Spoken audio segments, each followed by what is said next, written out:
Transgender যে আইনটা, এটা তো আমি বের করেছিলাম। এই আইনটা কিন্তু বাতিল হয়েছে আলহামদুলিল্লাহ, ইনশাল্লাহ আর হবে না ইনশাল্লাহ। কিন্তু এই যে বইটা লিখেছে কারা, এটা এটা কারা লিখেছে আপনারা জানেন? আমি বলে দিচ্ছি, বন্ধু সোশ্যাল ওয়েলফেয়ার সোসাইটি। এরা সরকারকে ধোকা দিয়েছে, এদের কাজই হচ্ছে ধোকা দেওয়া। এবং এরা, আপনারা ইউটিউবে ভিডিও পাবেন, তারা প্রকাশ্যে বলছে আমরা এই গল্পটা বানিয়েছি ট্রান্সজেন্ডার বাংলাদেশে প্রসার করার জন্য।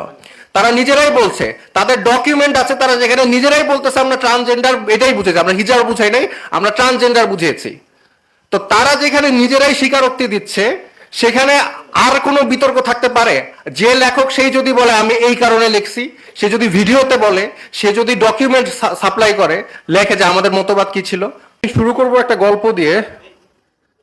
খলিফা আল মুমিন একজন ছিল, এরকম, আমি নামটা মনে আসতেছে না, আমি আসলে স্পিচের জন্য প্রিপেয়ার্ড হয়ে আসি নাই। তো উনি, গল্পটা এরকম ছিল যে ওনাকে ওর একটা মেয়ে, রোম যেটাকে বলে, তখন ওই একটা মহিলাকে, মুসলমান মহিলাকে একজন আহত করেছে, একজন রোমান সৈন্য। তো এই খবরটা যখন খলিফা আল মুমিনের কাছে যায়, তখন তার হাতের পানির কাপটা নাকি পড়ে যায়। আর ওই মহিলা নাকি বলেছিলেন যে আল ওয়ের ইজ আল মুমিন। তো তখন সৈন্য বলেছিল, রোমান সৈন্য, যে তুমি কি মনে করেছিল সাদা কালো ঘোড়া নিয়ে তোমার আল মুমিন এখানে চলে আসবে? এই নিউজটা যখন খলিফা আল মুমিনের কাছে যায়, তখন নাকি তার হাত থেকে পানির কাপ পড়ে যায়। তখন সে বলে যে আমি তোমার কান্না শুনতে পেয়েছি, এবং একটা চিঠি পাঠায় রোমের সেই কাছে, এম্পারারের কাছে। চিঠির মধ্যে তিনি লেখেন যে রোমের কুকুর, আমি এমন একটা সেনাবাহিনী বানাবো যেটা শুরু হবে বাগদাদ থেকে, শেষ হবে তোমার কনস্টান্টিনোপলে যে।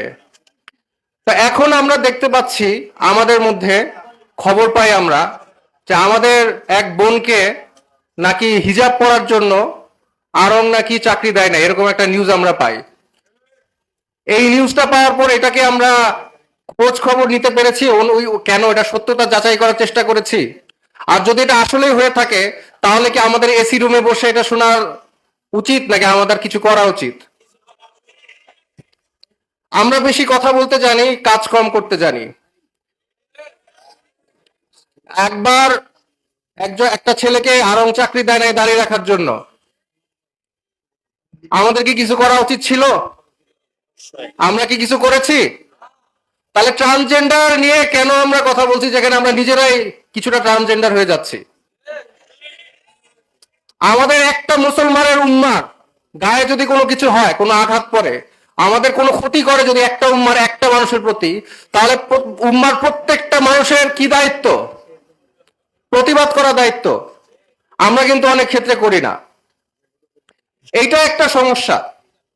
আমি আরেকটা জিনিস বলতে চাচ্ছি, এই যে আমরা বলতেছি এখন একটা ভয়ঙ্কর সময় চলে আসছে, আমরা সব ধরনের ফিতনা দেশে পার করে ফেলছি। শেষ যেই ফিতনাটা আসছে সেটা হচ্ছে সমকামিতা, কাউমে লুট। তো এই শেষ ফিতনার জায়গায় এসে আমরা দাঁড়িয়েছি।